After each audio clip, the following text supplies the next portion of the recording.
So,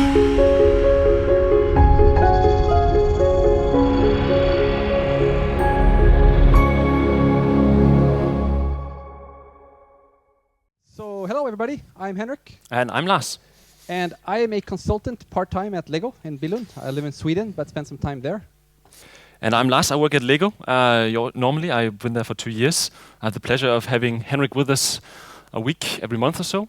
And I work with digital marketing, and that's where we get to play a lot. Yes, and we are on a very interesting journey, and we'd like to share some experiences with you. Yes. Right? And of course, the topic today is this, right? And you're all waiting for the answer, right? All waiting for the answer. And we're just going to cut it short and just give you the answer. So are you ready? Got your notepads? Right? Okay.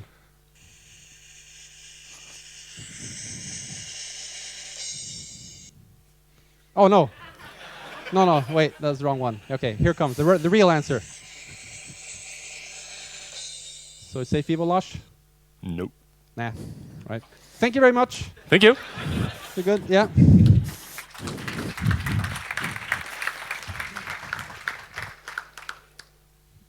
So I think we're early. Yeah, we made up the time. Maybe we have time for questions. Should we do questions? Or they're still sitting here. Elaborations is our question. You want us to say some more?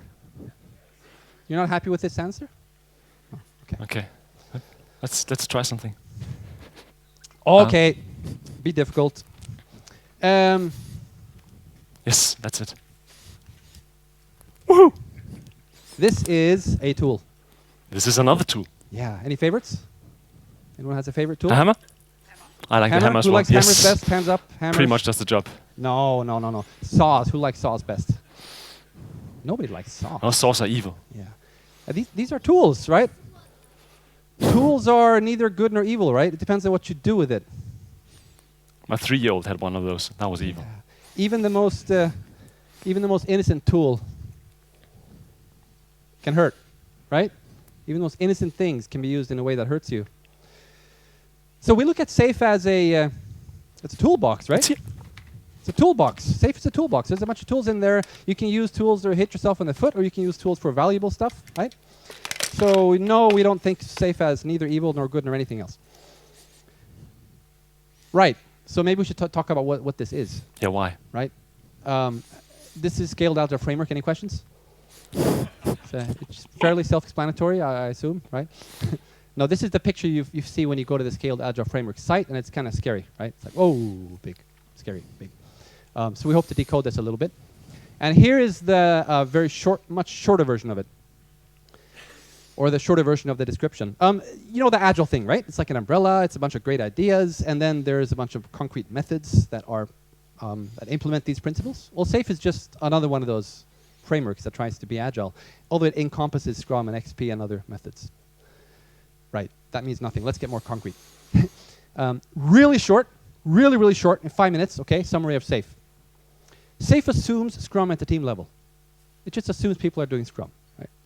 So it's an agile framework that assumes people are doing Scrum at the team level, and that they have product backlogs, although SAFe calls it team backlogs, which actually is probably a better term, right? Yep. It assumes stories that are supposed to be testable. It assumes sprints that are 2 to 3 weeks typically. At Lego we do 2 weeks. And it doesn't say much more than do Scrum. Now if you're doing Scrum, then what SAFe does, what SAFe adds to the party is this second level called the program level. It basically raises the abstraction level a little bit and provides some guidance as to, well, what if we're doing something bigger? So they introduced the concept of a team of teams, which for some bizarre reason is called an agile release train. Very confusing, but actually it means the team of teams. It's an organizational unit, right? So this team of teams is called an ART, agile release train. It introduces the notion of a program backlog, which is pretty much just like a product backlog or a team backlog, but at a higher level. So here we have features instead of stories. They're just bigger things. That's all we mean. Things that are too big to fit in a sprint. They should be releasable, testable, customer valuable. And then, just like you have sprints that are 2 weeks, SAFe introduced the concepts of product increments, which is just a series of sprints. So you take a team of teams, high-level backlog, and you string together 3 or 4 sprints, and then that's pretty much the program level in SAFe, right? So higher-level planning. Nothing in SAFe is really new. It's just recognizing kind of patterns that people are using and just putting some words to it. Then there's a third level, which is really about interfacing with the kind of more corporate side of things, with how we do budgeting, how we do portfolio planning. SAFe provides some guidance as to how to do that. Won't go into details, but it introduced notions such as portfolio Kanban system, ideas such as epic, which normally in Agile, epic just means a big story. Here they're a little bit more specific and say that an epic is like a mini business case. It's something that you might never even finish an epic. It's just an area in which we're doing work. So think of epic as a factory that generates features, and a feature is a little factory that kind of generates stories. So 3 different lenses that you're kind of wearing when you're looking at the world. Does that kind of make sense? Because this is buried in hundreds of details, but the underlying core idea in SAFe is pretty much this. And it's nothing really strange. A lot of companies do this anyway, SAFe or not. So the idea of 2-tier planning is kind of fundamental in any kind of a complex scenario where you've got multiple teams building something big. You need to look further than just one sprint at a time. So SAFe gives a little bit of the how you might do that. Another idea, or more like a misunderstanding, a common source of misunderstanding is that, oh, in SAFe you got these big batches, right? You got to work 2 months and then deliver something huge at the end. No, that's just a misconception. We have this longer cycle here, this cycle. That's just a planning cycle. So you can have release candidates, you can do continuous delivery and have release candidates all the time. You can do release whenever you want. So the idea in SAFe is not we should batch this up. The idea is just plan on cadence, but release on demand. So that's it. That's the theory part. Now you know everything. Well, okay, some parts of what you need to know about SAFe. Let's give you an example. Yeah. So just pretty much like going to Mars. The devil's in the detail, and stuff kind of gets more complex when it scales. Let's spend some time at looking at how this actually looks at Lego. I really like pictures, so there'll be a lot of pictures. We're on time. Wow. Yes, okay. We made up already. Not as awesome as the ones from Mars, but anyway, here it goes. So let's start with this. So the core of the thing is really that 2-tier level planning. And the biggest change for us at Lego has really been introducing that second tier of an 8-week program increment. We kick those off with a planning event, and that's what I'm going to talk to you about.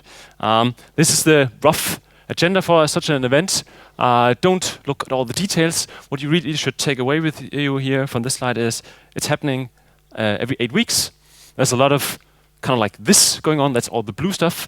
And there's a lot of team breakouts, sprint planning-ish kind of activity. That's the yellow ones. And then there's some icing on top of it, management meeting when everybody has left. So how does it look? Pretty much like this. That's Lars right there. Yay! It's a 2-day event. It's for us, the last time, 140 people gathered in one big room.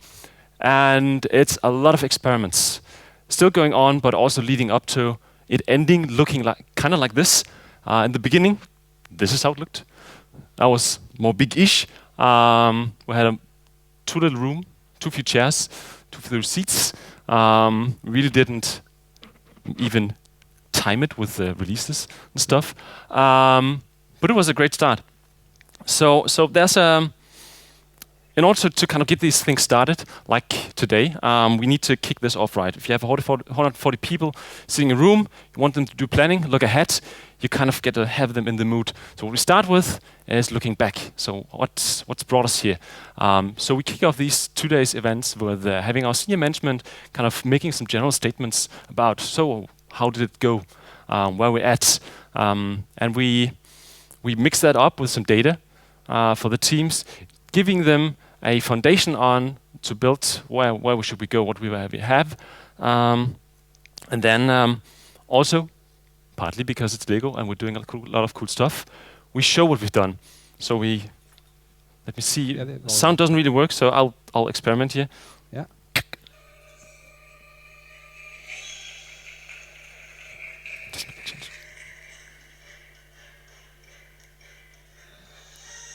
So we pretty much make a little video showing what we've accomplished, what has been pushed live throughout the previous cycle. And this is just some highlights, not everything. Nope. And this is what we start with. When this is done, the looking back part is done, and we start at preparing the teams for doing planning. So most of the cases where people apply SAFe, it's a lot of teams building one product. So it's about setting a vision for that product. It's about giving information about that product. That's not the case for our in our situation. So Digital Solutions that does digital marketing at LEGO. We were 14 teams when we started this. We're 21 teams by now, and we're not building one product. We're building a lot of different experiences, released on a lot of different channels. We're doing that with the teams, building on shared components, shared backend services, but adding a lot of different stuff on top of it, and we're doing it in an environment where teams constantly are changing the relationships with whom they work together. So that's the complexity that we try to help the teams grasp before going into planning. And we do that with a lot of lightning talks. So SAFe doesn't say anything about lightning talks. It's been some of the things that emerged while we took off of this journey. So we have lightning talks about high-level priorities for the biggest of the experiences that we're going to work with in the upcoming program increment. We have lightning talks about architectural stuff. We're doing something with LEGO ID. You really all should be aware of that stuff is changing your architecture and you may be affected with it. But we also take the time to talk about things that affect our teams that they don't really think about. So it's stuff like digital child safety, it's global insights, changes in privacy laws around the globe. So all kind of topics that are related to planning that the team should think about or be aware of when looking ahead, doing the stories. And we also do, again, spend some time looking inwards and saying, hey, we have this hackathon event coming up. Make some time for it. It would be cool if you participate. That's, as said, is a result of experimentation. So we do spend quite a lot of time throughout these events also to gather feedback from all the teams participating. So we'll have feedback boards just giving us instant feedback on, not as fancy with the app here, but anyway, so how should this evolve? How should it look next time? And these events rarely look the same from time to time. So we've done it 5 times now, and it's been really, really different each time. It'll be different next time as well. So this is a picture from the breakout sessions. So when we had the first day, started with a lot of from the stage talks like this. We have the lunch, and the team start breaking out into actually looking ahead for the 4 sprints. So they do kind of sprint planning like they would. We still have sprint planning. So this is a bit more high level, and it's a bit more outward facing. So it's sprint planning, you really look at your stories, you really want to get it nailed what you need to do in the upcoming sprint.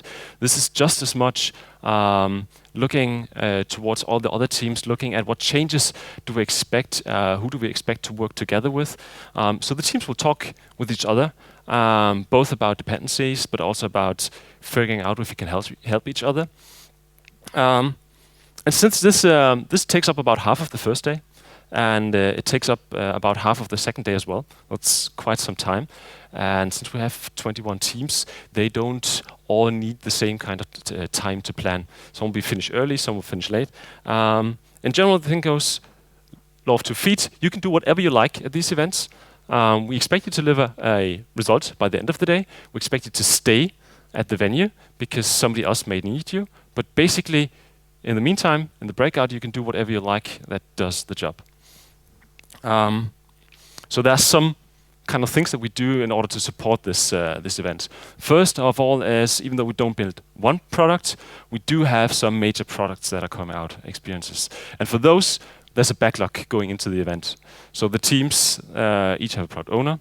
That product owner will have been part of maturing work going into the event. But at the event, they kind of pull the stuff that that they want to work on. So this is a program backlog with features. It's that second level we talked about. Yes. Yeah. We've experimented with that a lot. So currently it's a digital version. It kind of works also. Yeah, you can do that with most tools. But again, it's been an experience kind of building on to getting here. That's not so new.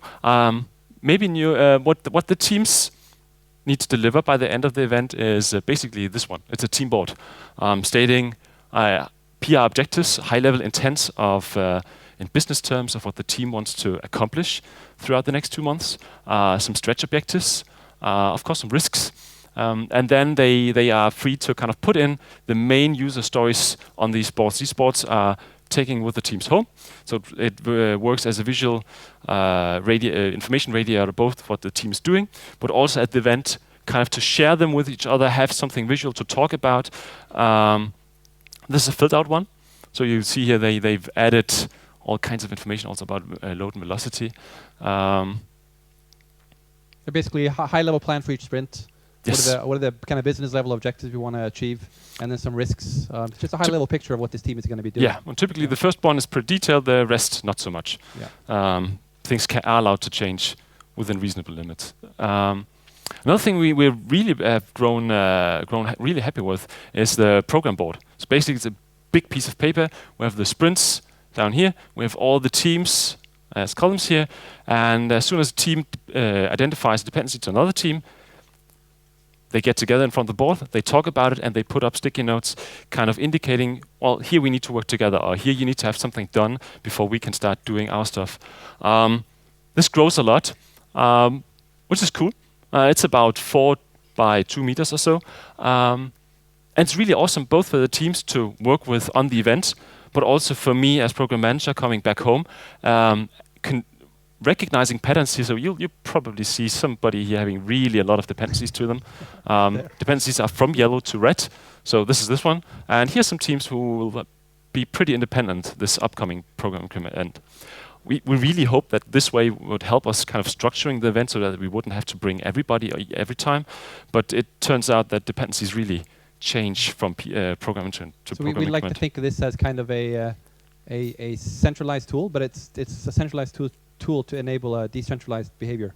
So thanks to this, we don't have to have some genius to figure out all dependencies. Instead, people can kind of self-organize.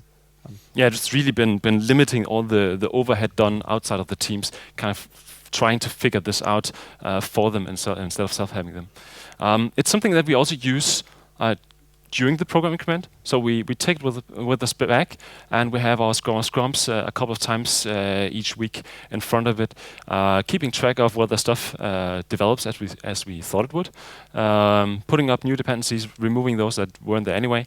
Yeah, and all the typical Scrum stuff. Another one we use is a risk board. I mean, the concept of roaming, resolve, own, accept, mitigate risks is not new, but at least many places it's not something that agile teams use a lot. Some may, but this is our attempt to kind of get them to work with it during the event. So having agile teams actually think about what risks do we see. Getting it up as post-its, involving the immediate management, kind of to find a solution right on the spot, and also keeping track of stuff that hasn't been able to resolve, been resolved. So by the end of the day, all teams will have a board, the team board I showed you, and SAFe says now you do a draft plan review, so everybody gets to hear everybody's story about the draft plan. That doesn't really work for us because we have a lot of teams that doesn't necessarily work on the same stuff. So that was a really boring hour. Instead, what we do is put up the boards around the room, have one from each team stay back to be able to present what their plan is, and have everybody else give them the opportunity to circle around and talk to what team they think will be most interesting. We structured a bit, so there'll be 4 rounds, the first 2 with 10 minutes, the second 2 with 5. That seems to be a good balance, but pretty much empowering the teams to figure out what they think is important without trying to micromanage it. So basically we learned that nobody wants to know everybody else's plan, but almost all teams want to know some other team's plans. Exactly. That was the balance. So once this is done, the first day is pretty much done. The teams can go home, sleep a bit on the plan before coming on the second day. And since we have all this visual information, the risks boards, the program boards, the backlogs for some of the major experiences, it gives us a pretty unique opportunity to bring in senior management and go through risk boards, go through program board, go through the backlogs, having the product owners just say, well, this, I don't see any problem here. We don't have any risks that need to be escalated. I'm pretty okay with what has been pulled from my backlog until now, and kind of just in a little less than an hour go through the top things from the first day. And the great thing about this, other than creating some transparency visualization upwards, is being able actually for management to get back to the teams on the day, on the start of the second day, and give back to them what they think. Are we on the right track? Is there something that we need to look more into? And especially also, so you raised this impediment. This risk was really painful for you. We've done something about it, or at least we've found somebody who's going to take care of it. And that, I think, is really powerful about doing this as a 2-day event. Pretty much the second day is straightforward. There's more team breakouts like the first day. We have a final plan review and final plan feedback part. Here we still kind of keep to the old way of doing things. So everybody will hear everybody's plan. This is one of the things that will change because it doesn't yet work for us. We of course have a confidence vote. Also something that I think we're going to change. Voting, giving your confidence on stuff that you're not involved in. Not so energizing, I say. And again, we take the opportunity to learn from this. So the event concludes with a retrospective, where the teams do retrospectives on their own, and we have the Scrum Masters coming in and kind of collecting the data from all teams into one big improvement backlog, both having some data on how they find that this works for them. It works okay, I think. Yeah, up there, this is basically how that's really happy, not so happy. Yeah, so we got most people are 4s and 5s nowadays. Some still hate it, but usually their feedback is very concrete. It's stuff we can do things about. So what's good to see about this is that generally speaking, people seem to like the idea of this type of event. The devil is just inside the details. Yep. So, yeah. So the question is this safe or not? Or are we following the rules or not? And the answer is, who cares, right? Because I don't know, how many of you follow the building instructions when you build Lego? How many of you sometimes don't? Did you see it? Did you take a photo of that? Yeah, you caught that? Right. Okay. Yeah, there's a really useful model, just a little bit of theory again. Let me just check how we're on time. A bit behind, but should be cool. So there's a very useful model called Shuhari from Japan. It's basically describing different stages of learning. And I find it really useful when talking about processes. When you're at the shoe level, you're basically following the rules. If you're learning to ski, you're probably doing something like that, right? Why? Because the teacher tells you to. Not giving you any theory. They're saying, do like that. Do what the teacher says. And why do you ski like that in the beginning? Well, because it's fairly safe. It'll get you down the slope, right? Without dying, probably. So when you're at the shoe level, you don't want someone to give you theory and options and background. You just want someone to say, just tell me how to hold the goddamn golf club or whatever it is you're trying to learn, right? Give me the recipe. At the high level, you're kind of beyond that. I kind of get it. I can get down the slope now. I want to find my own style. I want to combine different techniques. I want to move faster, take some risks, right? When you're at the high level, you don't want someone to tell you exactly what to do. Instead, you want to look at different toolkits, for example, and you want to experiment a little bit. And at the real level, you don't need the rules at all. That doesn't mean you're really, really awesome. It just means that you're at the point where right now you don't need someone, you don't need to think about rules. So probably most of you are at the real level when you ride the bicycle, right? Anybody here think about rules and techniques when you're going to ride the bicycle? Probably not. Maybe if you're going to start competing on bicycles, you might jump back to the shoe level for a while to get better, right? But generally speaking, this is a useful model because when you take something like safe, you need to think about at what level are we? Do we have a basic functioning scaling situation today? Then maybe you don't need to just go by the rule book. However, if you feel less confident and you want to, you want to use like a recipe, you want answers, you want someone to tell you what to do, then Shoe could be very useful. So basically, if you take shoe level Scrum, shoe level XP, shoe level Kanban, and shoe level Safe, they're all pretty good. They're not bad, but they're not awesome, right? So take the shoe level, it'll get you going, it'll get you down the slope, but then start breaking and tweaking the rules. So we started pretty much at Shoe, right? Doing by the book, doing this, right? Shoe level scaling. And then we quite quickly started tweaking and taking away the stuff we didn't like, keeping the stuff we like. And now we're kind of in some, I would say, more a hot state, where we're experimenting a lot. Yeah. And whether or not what we're doing is officially safe, it doesn't really matter. I would say mostly yes, because we're doing most of the stuff in safe. But in a year, maybe it won't even be recognizable. Okay, so yeah, a little bit about our actual journey, how we got into this. So why did we end up where we are? When we started to work with this about a year ago, you probably all heard about Lego. It grows a lot. It has done for quite some years, and it hopefully will do so for some years to come yet. So stuff just grows, and it gets more and more complex, and we had a hard time kind of keeping up. So we had something working at the team level. That Scrum thing, that kind of worked. So we really wanted to focus on simplicity and that collaboration that we have in the teams, and try to see if we could bring that to all the stuff that was happening around the teams. So team works. All that stuff around it, not so much. So what do? We have a lot of teams. So we're looking for inspiration. There are definitely a lot, and this is not even coming close to being a complete map, of frameworks, sources for inspiration on how to scale Agile beyond the team level. Now we used the tools metaphor. Another metaphor is, mostly because I really want to show this picture, is recipes. So we were looking for cookbooks with recipes that we could use, and Safe's definitely a really thick cookbook with a lot of good ideas. But I want to highlight a couple of them though. So we had teams. Some of them using Scrum, some of them using Kanban, and we have a portfolio process running in Lego. It's not just for digital stuff; it's for all of Lego. So it'll impact logistics and operations and product development, all that yet digital stuff at Lego.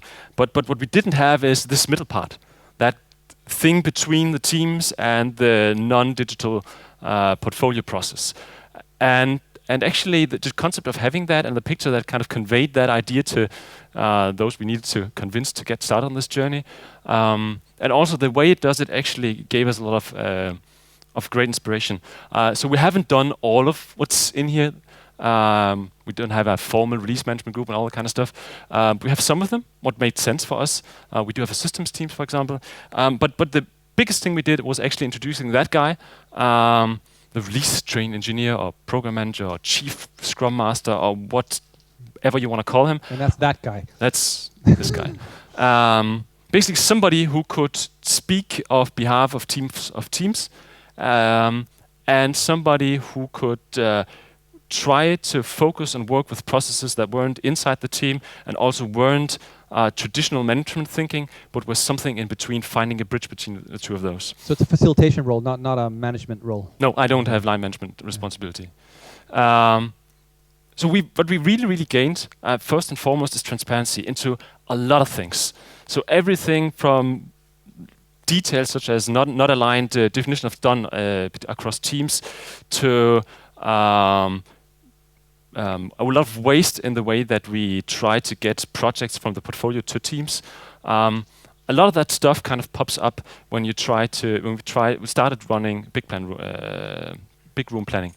So all of different things popped up. So one of the first really solid effects we saw is that instead of having a program management office that was doing a lot of Excel sheets, calculations, and figuring out how to best combine people in order to do the projects at what we thought a year in advance would be the perfect timing, didn't work. So instead now we try to flow the projects to the teams, let them poll based on business value right now, and we actually have found out that the teams start to organize themselves. So we don't tell the teams to move a developer. The teams suggest that we maybe should lend the developer across teams in this program increment, which is really awesome. We also see, even though it's not as apparent as we hope it would be, increased predictability in the way that stories flow through our organization. So we really had a big impact when we started this thing. Our first time was here. But since then, at least the data indicates that we are becoming more predictable in the way that stories flow through our organization. And what this does, it calms down stakeholders. It takes away some frustration and waste when we get a little bit more predictability as what's going to be delivered when, roughly. Yeah. We did a survey asking the teams how they feel about SAFe and what it has done for them. So some of the great things is that we experienced that most are getting a better picture of what are priorities right now. So it becomes more visual because we have it open. They can see it for all teams, not just their own. And they generally believe they are starting to add more value. Whether they are actually adding more value or just being more aware of it, I don't know. But at least it's a good thing. But there are also some things that aren't working out for us yet. So we thought, well, if we do this big planning meeting, we'll probably need less alignment meetings along the way. It doesn't really look like that. So we haven't asked the opposite question, whether actually spending more time on meetings. My gut feeling tells me that a lot of developers are spending more time at meetings, but I think that may be also a good thing to some extent. And we are not, and we have not focused on limiting our work in progress. So we thought, or we expect that we'll probably have a better foundation going forward to work with the concept of limiting work in progress, not on a team level, but on a program level. You might say what has happened with SAFe has increased transparency, which is making us more aware of the root cause of WIP overflow, but it's not solving it. So just like most agile methods, they show you the problem. They don't make the problem go away. So we got to keep experimenting with that. Yeah. And there's some other less tangible things. So the teams are starting to feel a momentum. So having this big event every second month creates a sense of urgency. A sense of urgency inwards towards the teams, being able to, knowing that there'll be a lot of attention on what has been delivered at that point in time. And it's also creating a sense of urgency towards the organization around us. So previously it was, well, you're that agile group. You can take in stuff anytime, right? Somehow knowing that this is when we plan, and then there'll be 2 months, kind of helps people to recognize maybe we should get that last requirement done now instead of waiting just that 1 week or 2 weeks and maybe 3. It also creates a lot of awareness of change. So big change is there, but seeing it at the events, seeing that stuff has changed, it's not the same as last, I think helps us enact that we are in a changing environment, that we want to do it differently tomorrow than we did yesterday, and that we want to improve. And I think this is really a great opportunity to show it, not just to talk about it. And finally, we do have a corporate IT department. Those are doing our infrastructure. Those are hosting our servers that we built on top of. They are running Waterfall, and having this second layer of planning with 2 months increments kind of thing seems to be a reasonable middle ground between Waterfall and our agile process, something that we both can work with, helping us to know that these are our synchronization points. Yep. So we're not done yet. This will probably look a lot different in a year or so, but something that we do see is that we bring in stakeholders to these events. So some of the people that we are making experiences for, but also other people that are building software solutions in Lego. And we see that this SAFe concept, the big room concept, is sneaking in everywhere. So everybody from Lego Education, who are doing their own thing, to corporate IT, who are really keen on their waterfall process, are kind of starting to look at this and say, well, this is maybe something we can work with. It's like a virus spreading, right? Yes. It's very interesting, and it's actually a pretty. I'm actually amazed by what I'm seeing. It's really interesting to see other parts of Lego come to our events, look at this. They're like, "Wow, we want this." Not, of course, exactly this, but they see that okay, there is a way to be more agile than we are today, and now we see how roughly that can work, and a lot of very interesting changes happening. So this is a very real thing happening, spreading around.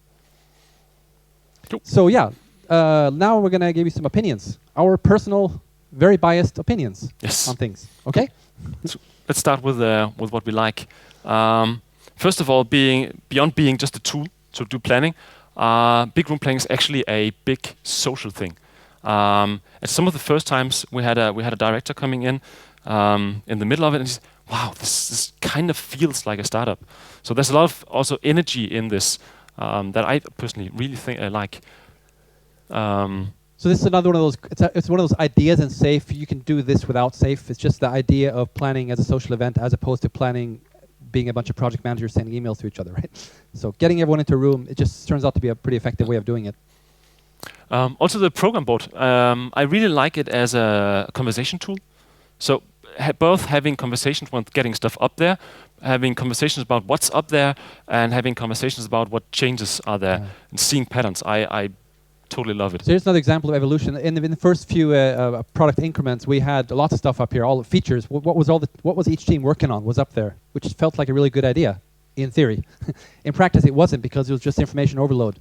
So what we have now is just dependencies. Yellow is something that depends on pink. The red, the orange shows the connection. And that's all we need. Where are the dependencies that need to be sorted out? If there's stuff you're going to work on that doesn't have dependencies, you don't need to put it up here. And again, it's transparency.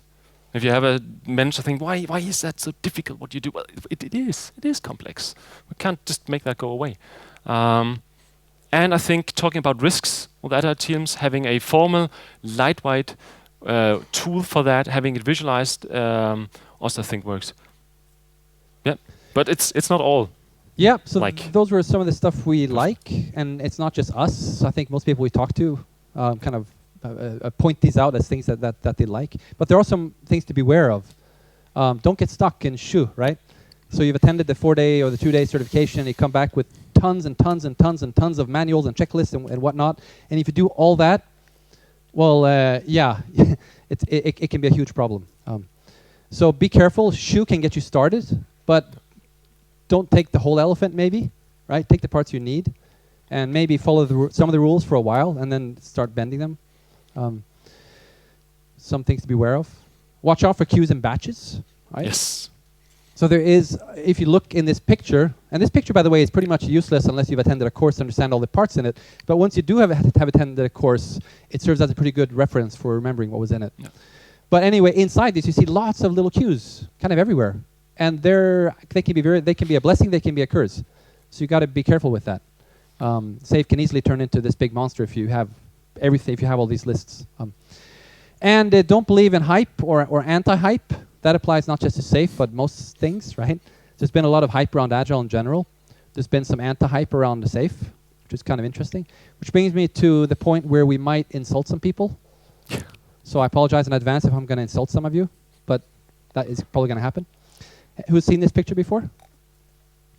Right? It's a pretty good picture, right? What it shows you is how much knowledge you have of a topic, and correlating that to your willingness to speak up and spread your opinions on that topic, right? And how loudly. And you know what that is? Those of you who have seen the picture, what's the name of this mountain? It's called Mount Stupid. This is the Mount Stupid. This is when, I just saw this website, and damn, I don't like safe. Safe is crap. And then he starts telling everyone safe is crap. That was very real for me, because a couple of years ago, people started asking me randomly out of nowhere, Henrik, what do you think of safe? And I was like, safe? What the heck is that? What do you think of safe? And I would go find the site, and I'm like, whoa, this big, hairy thing. Well, I don't know. It feels a bit scary, but I have no training in it. I have no experience in it. I don't know.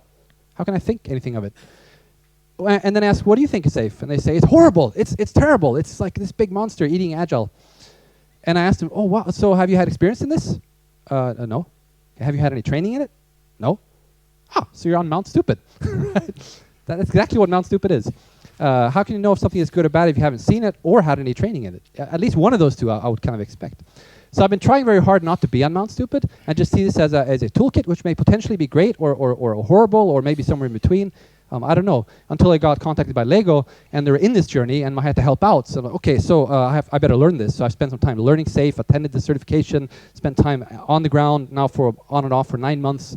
And I think we're beyond Mount Stupid now. Yeah, let's hope so. Probably maybe somewhere here. And can kind of more confidently say that, no, this is not evil, this is a toolkit, and it can be used for good or bad, right? So yeah, just beware of Mount Stupid. It's a very common problem, right? So that was the part where we get to insult people. Okay, let's wrap it up. Takeaway points. One is, again, just a toolkit. Learn as many tools as you can, right? Learn how to use them, learn when they apply, learn which parts apply when. That's a good habit, especially people doing Agile coaching. It's a good, but it depends on what you work with. If you're a developer, you want to learn as many frameworks and tools as possible so you can pick the best parts, right? It's just tools. Neither good nor evil. Yep, and there are certainly a lot of them in there. So I heard I read the picture about safe being like when you cook spaghetti, you take and you throw it at the wall, whatever sticks you'll keep. It's basically like that. So there is a lot of lean and agile principles in there. and a lot of it is sound and good. So, yeah. Yeah. That was my big takeaway when I did the course, because I wanted to go to the source. I wanted to talk to Dean Leffingwell, understand what the thinking behind. And that's when I realized that, this is based on lean and agile principles. So fundamentally, most of it kind of makes sense. It's just that there's maybe too much of it, right? So SAFe is shoe level scaling. And that's my personal kind of interpretation or simplification. I think of it as shoe level scaling. It gives you all the answers, which is a blessing and a curse, again, right? It gives you pretty much all the answers.